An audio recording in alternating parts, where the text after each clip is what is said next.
Will democracy survive in the next couple of years? And essentially we are the same.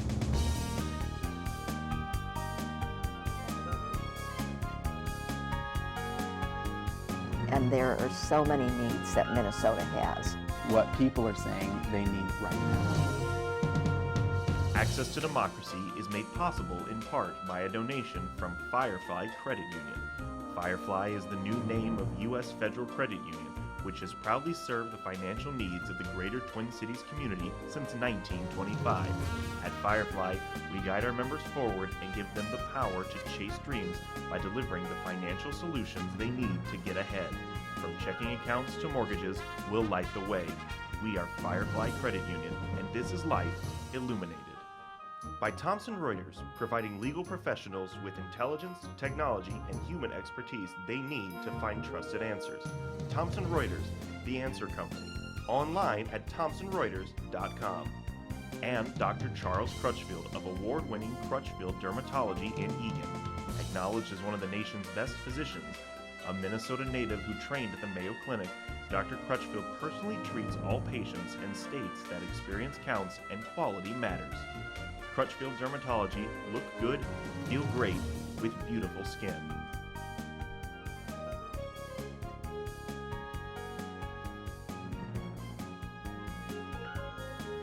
Hello and welcome back to Access to Democracy. I'm Holly Jenkins, your guest host, and very happy to be here today with Senator Matt Little, serving in his first term as a senator, representing Lakeville, Farmington, and parts of southern Dakota County. Yeah. So welcome. Thanks for having me. It's been like 4 or 5 years since I've been on the show, so it's good to be back. Yeah, so not only have you switched over from mayor to senator, but you have gone from not being a dad to being a new dad. Yeah, 10 weeks ago. So how much fun is that? It's honestly the best. Yeah, it was about 10 weeks ago.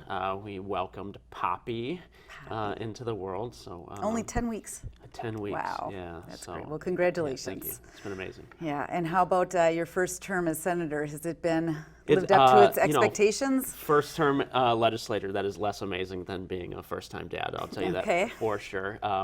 But it's been good. I feel like in the last 3 years, we've been able to get some stuff done and push some issues forward that we still need to get across the finish line. But I think in my first term, we've been able to make an impact. So I'm grateful for that. You have a year to go in this term, and you're in the minority.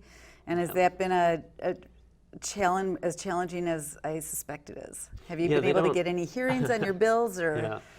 I'm in an interesting situation. Certainly, they don't bestow upon freshmen in the minority all the power of the Capitol. They don't do that. And I'm also in the situation where it's been very clear that I'm the #1 target for my friends across the aisle in the next election. So some of them do like to try and make my life difficult, but. Even then, it's the classic cliche that there's a difference between power and influence, and I think I've been effective in influencing a number of issues that are now getting close to being done, and some that are done. I think this last session, you can look at Metro Mobility. Metro Mobility, getting Metro Mobility to Lakeville has been a priority of mine for about the last 6 years, ever since I was mayor. And we got that across the finish line just this last session. That felt amazing that people are now going to be able to move to Lakeville and stay in Lakeville and remain mobile and independent. So that's an issue been able to get done. And then I'm sure we'll talk about insulin today. Oh, yes. About a year ago so less than a year ago, last December, kind of held a roundtable with people that have been affected by diabetes. And that has highlighted the issue of the cost of insulin. And now you're seeing at the Capitol all this stuff debating about which bill is the best, right? And which is a great place for us to be in right now in helping people deal with the high cost of insulin. Right. Well, you mentioned insulin, and we could probably talk about this the whole show. We won't, but I'd love to hit on this a little bit. I will say that this is a very, for me and so many others in Minnesotans who are affected by type 1 diabetes. My daughter has had this for a couple of years. She was diagnosed, and it just hits a family like a Mack truck. I mean, your life just instantly changes, and it can happen to anybody at any time. What was shocking to me was, I had to learn all about insulin, and then you start seeing the cost of it. And about 2 months after my daughter was diagnosed, the article came out in the paper about Alex Smith. And to say that it tore my heart out is an understatement. And so you have been a leader in working with the Alex Smith Emergency Insulin Act. And do you want to talk a little bit about that one? Had passed in the House, and then and it looked like it was going to pass in the Senate, but at the end of the session, behind closed doors, it got pulled out of the Senate version. So do you want to talk a little bit about what happened and what have you been, I know you're still working on that particular issue over the summer, so can you bring us up to speed on that? Sure. I think what happened at the end of session, still not clear as to what happened. There was clear support in the House. I mean, it had a hearing. It went through the entire formal process, passed the House floor with bipartisan support. And then in the Senate, we couldn't get a hearing. We struggled to get any sort of attention for it in the Capitol. But then late in session, it was offered as an amendment by one of our Republican colleagues, and it had unanimous support. I think maybe one vote against it, but it had near unanimous support. And then all of a sudden, in conference committee, it disappears, and then there's kind of a back and forth as to what happened. Some people said it wasn't on the Excel sheet, right? But of the offers going back and forth, that to me seemed a little thin as an excuse, especially given the importance of the issue and how much attention at the end of session it received. So there's no way it just dropped off accidentally. But we're in this situation now where it didn't pass, right? It didn't get done. I've spent the summer convening a bipartisan, bicameral group of legislators to negotiate and improve the bill, and I think we've done that, and certainly the version that was heard in the House yesterday, it reflects those changes that we made over the summer and that we did in a bipartisan way. Okay. So that's where it is now. The Senate presented a vastly different version that no one knew what it was until basically this week on Monday when they presented it. So we've got two different bills going right now in the House and Senate. And would you say that they're addressing the same needs? No, one is an emergency bill, so and that's what we've been working on, which is the day of need to get your insulin. Some people, if you ration your insulin or you're out of insulin, you have hours before you may not be able to function. So in terms of an emergency insulin supply, we're trying to do it so that someone can get their hands on insulin the day of. Right. The Senate Republican version that was presented on Monday, you would have to take about 2 or 3 weeks at the earliest to get any supply, and that's if you can get in to see your doctor. You need to get in for the first appointment, you need to order the insulin, manufacturer has to send the insulin, and then you have to get back to your doctor, to see your doctor to get the insulin. So there's too many steps for it to help an emergency situation. So are they proposing that as the solution for an emergency situation, or is this just on top of? Yeah, I can't believe they're proposing that as the emergency solution. There are some elements in there that would work for the mid to long term problem for folks, so that we can get them transitioned onto an insurance plan that has a low or no copay, which you're seeing some insurance companies now do on insulin. So there are some elements in there that will work, but there's really no reason we shouldn't just do both and move on and show the public that we can get the job done. Yeah. Do you think we're close enough to have a special session, or not quite there yet? I've been saying since June and since May and since April, I'm hopeful. I'm always hopeful. I don't think you can work at the Capitol without staying positive and hopeful. So I do hope that we are able to appoint people on both sides of the aisle and in both the House and the Senate that have authority to negotiate the final resolution. Let's merge the bills and get this done. Now this still will not address necessarily the high cost of insulin, which is what's prohibiting people from actually having the insulin. And you've been pretty outspoken in calling out the insulin manufacturers as being 100% morally bankrupt, I believe is the term I've heard. And can you share a little bit about what they've done in the last decade to cause this? I believe it's been quoted as a 1,200% increase in insulin price for a product that's been available for so many years. So what role do they have? And in your bill versus the Senate bill, will they take part in the solution? Yeah, it costs about anywhere between $2 and $7 to make a vial of insulin. So to produce a 20 to 30 day supply of insulin, it costs $2 to $7. When it gets to the individual right now, it's about $320 to $350 depending on your insulin. That gap is why I feel comfortable saying that is morally bankrupt. That is immoral to charge that much for something that is life-sustaining. It's no secret, right? We all need food and water and air. People with diabetes need food and water and air and insulin. That's just how it is. Right. And so to charge that much and make that much profit on a drug that's keeping people alive is immoral. Absolutely. I mean, I've said many times, I just don't know how the folks who are profiting off of this crisis how do they sleep at night? It is reprehensible that they can do this to people. Yeah, it should be illegal. And I have a far more aggressive solution. I'm a guy that believes in the free market. I think free market of principles do drive down costs. The problem with the insulin market is it's not a market at all. It's three companies raising their prices in conjunction with each other. If you're a diabetic, it's not like you can negotiate your price of insulin with the company. You can't wait until insulin's cheaper and buy in bulk because it doesn't keep over time. There's all sorts of reasons why there's no free market principle whatsoever in the insulin market, and that's why I have a bill that would set the price of insulin through the supply chain from manufacturer all the way to the consumer. Okay. And that is aggressive, and I know a lot of people get uncomfortable with that, but I am far more uncomfortable with people dying because they can't afford insulin. And it's dying because you can't afford or rationing your insulin first of all, it should never happen. So that just in itself is, just beyond comprehension. You don't necessarily just die, you have health consequences. I mean, when you have diabetes and it's managed properly with the proper insulin, you can have a long, safe, healthy, happy life. And that's the goal once you are a diabetic.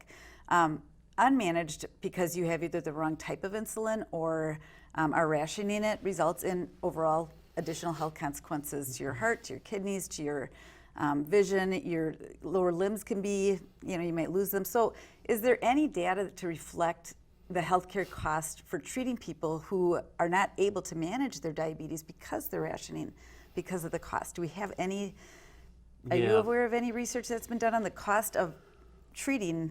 Yeah, the impact on the overall healthcare system, it's there, and I assure you if you're looking at it from a return on investment standpoint, which I don't think is my first priority in this, but if you do look at it from that standpoint, I think the data would suggest you would save money. The only real way probably to track it would be emergency room visits for when people are on the verge. On the verge. Yeah. And you could probably get that data in some form or fashion, but it's there. There's also some more subversive stuff that doesn't really get reported, which is people eat less, right? There's all these other, if you eat less or you only eat certain types of foods because you have to ration your insulin, there's all sorts of health effects that wouldn't necessarily be tied to rationing your insulin, but would be tied to your diet. And so those are things that won't show up in that kind of data. So I am all about making sure that people can lead the best life possible. We've had insulin for over 100 years now. There's just no reason we should be in this situation. It is immoral. Well, and again, if we're looking at it from a cost perspective, the most efficient cost would be to treat everybody, provide their insulin so that they can manage their diabetes. There's been just recently on YouTube and in the hearing yesterday, there's a state rep, Munson, who's suggested that people who are in an emergency situation go to Walmart and get a over-the-counter type of insulin that is a older formula. And his encouragement for people to do that was followed up by a note here from State Rep Drozdkowski that talks about the very same insulin that successfully treated generations of diabetics is actually 40% cheaper than it was years ago. And I have two questions. This is not the exact same insulin that people are striving for and using today. His term, using the word successful, I'd like to know what you think about that, because I have a father-in-law who had two siblings die at an early age from type 1 diabetes because of this wasn't a great insulin. So is that a solution for somebody who's in an emergency setting? I said this yesterday, which is there are 4 medical doctors serving in the state legislature, in the House or the Senate. Representative Munson is not one of them. Representative Drazkowski is not one of them. All 4 of them have issued statements, please do not listen to this. Okay. It doesn't take a whole lot of research to understand that there are different types of insulin, short and long-acting insulin. Depending on your situation, that may make your situation worse. Right. So talk to your doctor, not your state rep, unless your state rep is a doctor. But I honestly think that is some of the most irresponsible political maneuvering I've seen at the Capitol in my 3 years. That is irresponsible. If someone goes and ends up hurting themselves because of that, there should be consequences, because that is just irresponsible. Well, I thoroughly, completely agree with you. And again, as a mom with a daughter with type 1, I would never want to see her go to that level. And so I also just want to thank you not only for the work that you're doing to get this emergency insulin access plan, but just your bigger goal to struggling to just reduce the cost of insulin, which is simply one of so many prescription drugs that has gone skyrocketed. Towards that issue, so if we shift a little bit, insulin is just one of several prescription drugs that is just excessively expensive. And so you've been appointed to a task force by the Attorney General to talk about this. Can you share a little bit of what that task force is and what is the goal and timeline? And yeah, sure. And just to wrap up on the insulin subject, my eventual goal is to make an emergency insulin program unnecessary, because everybody is able to afford their insulin. In the interim, we do need emergency insulin until we figure out the long-term problem. But that's my goal. So Attorney General Keith Ellison has set up a task force to look at how we can lower the price of pharmaceutical drugs. And that started quite a few months ago now, and we've done a deep dive into possible solutions, what other states have done, what other countries have done, and looking at all the available options that might be to us. So that's kind of its general goal and purpose. And it's again, it's a bipartisan, bicameral effort. I think that is important. That's the nature of it. So we've gotten a lot of research and gotten some recommendations. is it, at the end of the day, is it something that you hope to bring to the legislature for? Yeah, we are currently. I don't want to jump the shark, I guess, but we do have some recommendations that we voted on this week, and we'll be finalizing the report in the fall here. And so that'll come out before we go back to session. So there'll be a number of recommendations, and I'm grateful that AG Ellison brought us all together to do that. Do you think one of the recommendations will be to continue driving over to Canada to buy your prescription drugs?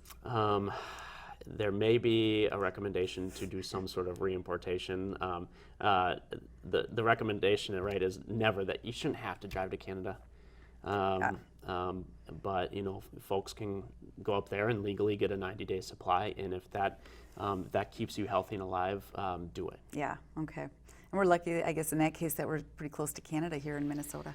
That helps us. But it's not the rate. It's not the answer. A lot of people, are not afforded that luxury. I don't mean to make light of that. It's a terrible situation. So it's, and part of this is there can be things that we're doing here in Minnesota, but they can be doing things in Congress as well, in Washington D.C. And I'm curious about your thoughts on D.C. and if anything about prescription drugs or insulin to stop the gouging of patients can be done as long as Citizens United is in place. And Citizens United, if you want to talk about that a little bit, or just it's the Supreme Court decision that allowed these corporations, including pharmaceuticals, to donate just tons of money into these elections. How are we going to get any changes at the federal level on these important issues until that's overturned? Yeah, I'm all about overturning Citizens United. I think that would be a wonderful step towards taking back our democracy and allowing individuals to be more influential than money. and in my situation, I expect $500,000 to be spent against me from someone I've never met, and they don't know who I am, and they wrote a check in Texas or somewhere, and then they're spending all that money against me, and they don't know why. It's absurd the amount of money we have floating around in our elections. I would say when and if we're able to change that, direct lobbying is still a problem. Pharmaceuticals spend what was it, like $400 million in the last decade? I can check that, but they're spending so much money lobbying people directly and legally and without any, and that was before Citizens United. Okay. So we've got to work on limiting that influence too, right? Like part of our democracy is having the ability to talk to anybody and influence them on an issue, but when they're allowed to spend that much money influencing elected officials, you see what's come out of that, and I think it's embedded in our patent laws. All these companies, and especially insulin manufacturers, are able to make these minor tweaks that have no real effect on the efficacy of their drug, but it allows them to retain that ownership over that drug for an extended period of time, and honestly indefinitely, it feels like right now on some of the insulin stuff.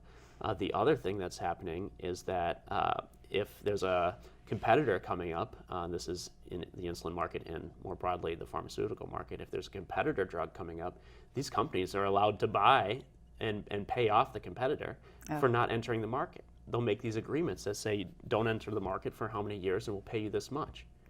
Because they know they can make more, and that company's guaranteed the money, so they take it, and then we don't get any competition, and we don't get some of the new, better drugs. Okay, so the laws themselves are enabling the... Yeah, Congress has got a lot of work to do. Yeah, yep. A ton of work to do, but again, that influence of money is substantial, and right now, the environment in D.C., you can't get anything done. Yeah. You can't even get something even benign done.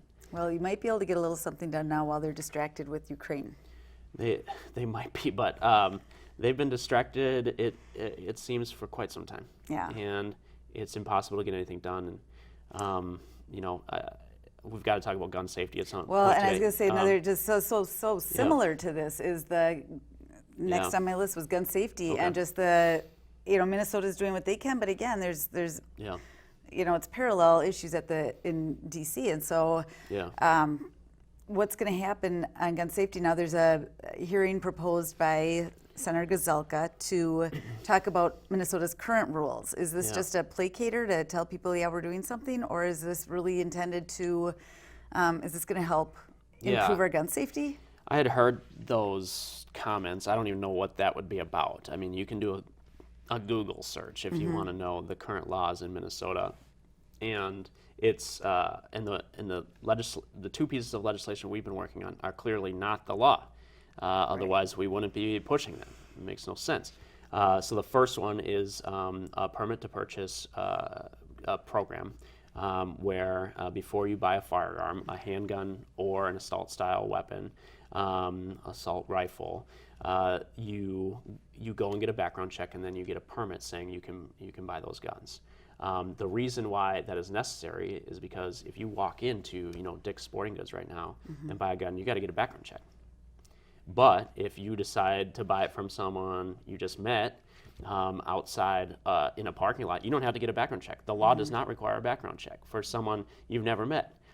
So why would we have that standard for retail stores but not from private sales?